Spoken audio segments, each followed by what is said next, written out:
Tuan-tuan, ini bayangkan je lah. Tiba-tiba Anwar tak jadi Perdana Menteri esok. Anwar hilang kepercayaan. Dia tak dapat majoriti. Selepas itu nak jadi apa? Ingat esok terus boleh jadi ada lantik Perdana Menteri. Agak-agak siapa yang jadi Perdana Menteri? Sedangkan Ketua Pembangkang pun Hadi tak nak. Ketua Pembangkang pun Muhyiddin Yassin tak nak. Tiba-tiba mereka nak jadi Perdana Menteri. Semua tolak dekat Hamzah Zainuddin. Majoriti paling banyak PAS tinggi cita-cita Hadi nak jadi Perdana Menteri ni. Tapi takkanlah bersatu nak diam diri. Kalau tak kerana kami, takkanlah kita jadi kerajaan. Kami pun punya portion. So akhirnya tuan-tuan, kita nak tunggu kabinet itu pun 10 hari. Tunggu pengumuman Perdana Menteri, tunggu kabinet 10 hari. Kita nak tunggu 10 hari lagi. Banjir dah. Bajet tak bentang lagi ni. Kan? Bajet hari tu dah bentang lah, tapi tak lulus lagi. Kena bentang baru. Datuk Seri Anwar Ibrahim menyebut bahawa kebanyakan yang dibentang hari tu okey, gaji sebagainya itu tak ada isu. Tetapi ada perkara yang diubah. Kabinet menteri, kementerian yang sebelum ini banyak direducekan. Kementerian yang sebelum ini jadi 2 digabungkan. Kementerian yang sebelum ni tempat ni dah tukar. Ada agensi-agensi bertukar-tukar kementerian. So benda ini semua nak kena susun balik. Tup-tup, esok tak ada kerajaan. Bila esok tak ada kerajaan, tuan-tuan ingat, kalau jatuh kerajaan esok lantik Perdana Menteri ke? Tak. Kalau ditakdirkan hilang undi percaya, sekarang soalan ni akan timbul. Siapa nak jadi Perdana Menteri esok? Ada nama? So Muhyiddin Yassin contoh bagi nama. Lah, Mufakat Perikatan Nasional kita bagi satu nama. Siapa akan sokong? Contoh UMNO sokong orang lain, UMNO nak orang dia. Contoh, adakah UMNO akan pergi sokong Muhyiddin Yassin sekali lagi jadi Perdana Menteri? Nampak So esok akan habis, Parlimen akan digantung sekali lagi. Kita kena tunggu balik siapa nak diumumkan jadi Perdana Menteri pula. Lepas tu nak kena tunggu balik kabinet baru. Ku tunggu balik menteri baru. Bajet tak bentang lagi tuan-tuan. Sampai bila?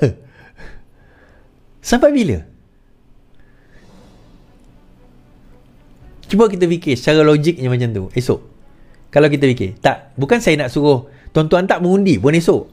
Tak ada masalah pun nak mengundi esok. Tapi poinnya, kenapa kita mengadakan perjanjian tersebut? Itu sebab dia. Kalau kita tak cakna kepada rakyat, kita tak ambil berat kepada rakyat, kita tak kisah, yang penting kuasa, buat apa kita nak buat perjanjian sedemikian? Biarlah, menang-menang, kalah-kalah lah. Tak rugi apa pun. Anwar tak rugi. Tuan-tuan, Anwar tak ambil gaji. Gaji Menteri Keuangan, gaji Perdana Menteri, Anwar tak ambil. Dia nak rugi apa?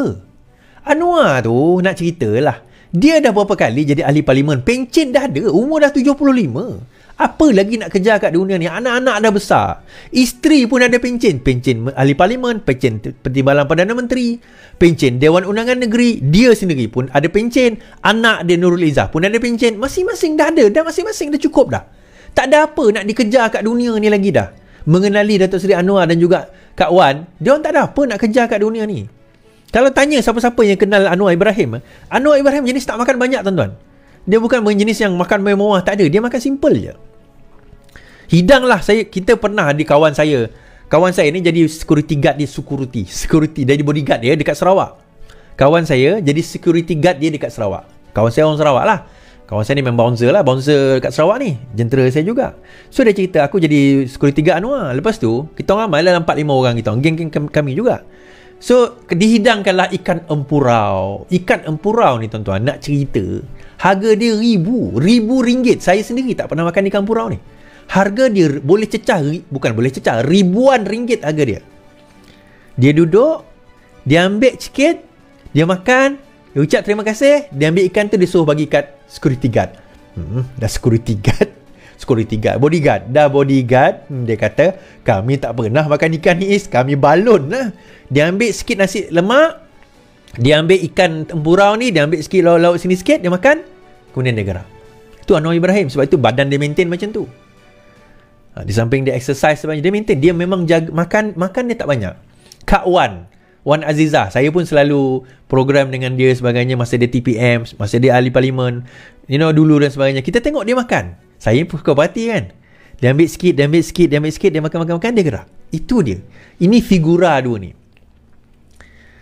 Figura. Cuma saya dengan Kak Wan minat sama. Kami suka teh. Dia pernah hidangkan teh kat saya kan. Oi, ni tak payah cerita lah.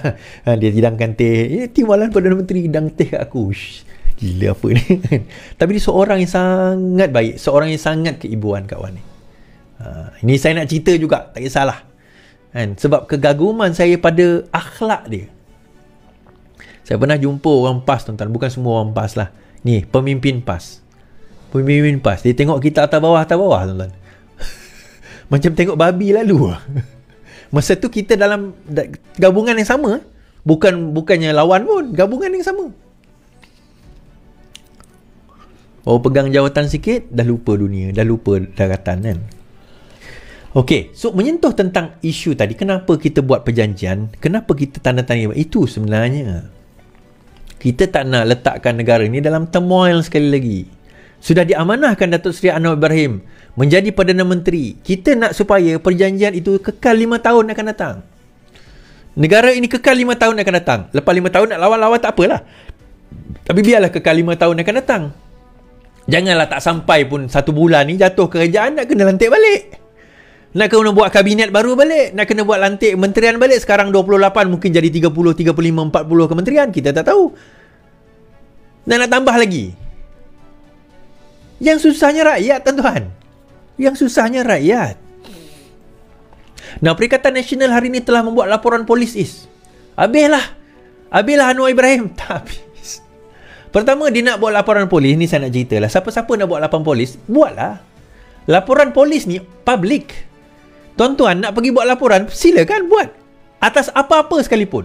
Polis di depan kaunter itu, dia bukan berada di situ untuk tolak laporan, tuan-tuan.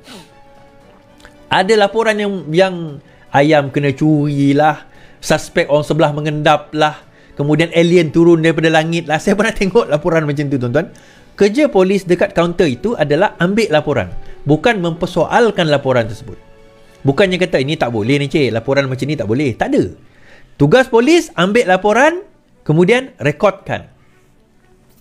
Tindakan sama ada siasatan, peringatan itu terpulang kepada pihak yang mengadu dan juga pihak polis. Kalau ada kat tulis itu ada untuk peringatan, maka tak perlulah siasatan. Tapi untuk siasatan, polis akan tengok. Ada tak benda ni perlu dilakukan siasatan. Kalau ada, maka kena buat siasatan. Dan setakat siasatan, kemudian dia tengok. Kalau adalah kemungkinan untuk nak bawa kes, maka dia rujuk kepada peguam negara. Itu bukan kerja polis. Peguam negara yang akan menentukan sama ada boleh didakwa atau tidak. Tapi kalau macam yang ni, kita nak dia menyiasat sebab orang sebelah pergi mengintai rumah saya suspek. Tanya orang sebelah, mana aku ada kat rumah? Dia kata, saya ke rumah pun tak ada. Saya selalu pergi outstation. Oh, ni mungkin paranoia, dia kata. Jadi polis tak mengadakan siasatan, tak akan buat orang kata apa, tak akan charge lah. Jadi dia nak buat laporan polis, buat. Sebab apa saya kata, perjanjian itu tak ada kena-mengena dengan dia. Itu perjanjian di antara 148 orang ahli parlimen yang bersetuju untuk nak melantik Anwar menjadi Perdana Menteri esok hari. Itu persetujuan mereka. Terpulanglah sama ada mereka nak yang akan, kalau sepatutnya kalau nak buat laporan polis lah, yang 148 tu kena buat laporan polis. Bukan yang tak ada. PAS, saya tanya soalan, tuan-tuan. PAS tanda tangan tak perjanjian itu? Tak tanda tangan. Bersatu tanda tangan tak perjanjian itu? Tak tanda tangan. Jadi apa masalah dia? Kalau dia tak tanda tangan, kenapa dia nak kena buat laporan polis? Sedangkan yang tanda tangan pun tak ada masalah, tak ada buat laporan polis pun. Kenapa mereka yang sibuk-sibuk nak buat laporan polis? Ini pertikaian dia, kita kena faham. Okey, tapi itu melanggar perlembagaan. Okey, melanggar perlembagaan itu, soalan saya. Adakah Anwar Ibrahim memaksa PAS melalui perjanjian itu untuk menandatangani sokongan kepada beliau? Ada tak? Kalau tak ada, tak melanggar perlembagaan. Dia tak melanggar perlembagaan sebab dia tak paksa PAS, dia tak paksa Bersatu. Dia tak paksa pun ahli-ahli UMNO, warisan, PBM, GPS untuk tanda tangan. Mereka dengan rela hati, sebab itu dinamakan agreement. Mereka datang dan menandatangani perjanjian itu. Maksudnya kalau semalam atau 2 hari lepas mereka rasa tak nak tanda tangan, mereka rasa dipaksa untuk tanda tangan, dia takkan tanda tangan. Dia bukannya ambil pistol letak kat kepala, ambil pisau letak kat leher, tak ada. Mereka dengan rela hati datang dan tanda tangan. Yang tanda tangan tak panas, yang kau panas. Kenapa? Yang tak tanda tangan, yang tanda tangan tak panas. Yang tak tanda tangan tiba-tiba dia panas. Kenapa? Oh, sebab itu sebenarnya tuan-tuan, ini sebenar dia. Sebab dia orang dah tak ada peluang. Macam mana nak tarik ni, dah tak ada ruang, dah tak tahu dah. Macam mana nak gagalkan Anwar pada esok hari. Cara dia orang dah tak tahu macam mana cara nak kalahkan Anwar dah. Nak buat gerakan hitam, semua kuning. Tak berjaya. Nak buat gerakan supaya tarik sokongan, kena pecat Anwar Musa. Nak lawan pemilihan parti, tak sempat. So akhirnya dia pergi kepada apa? So dia buatlah laporan polis. Konon-kononnya nampak dia dah buat laporan polis. So daripada situ kita tahu bahawa sebenarnya Anwar salah kerana dia berjaya buat laporan polis. Tahu tak, saya pun boleh buat laporan polis. Esok saya nak buat, kalau saya nak buat, malah nak buat kan, bahawa PAS telah membuat aduan palsu, laporan palsu, bahawa mereka terkesan dengan dengan perjanjian tersebut, sedangkan mereka tidak menandatangani perjanjian tersebut. Boleh? Dia dikira telah telah membuat aduan laporan palsu, padahal mereka tidak terkesan pun. Tadi saya dengar ucapan pemuda PAS tu, dia kata apa?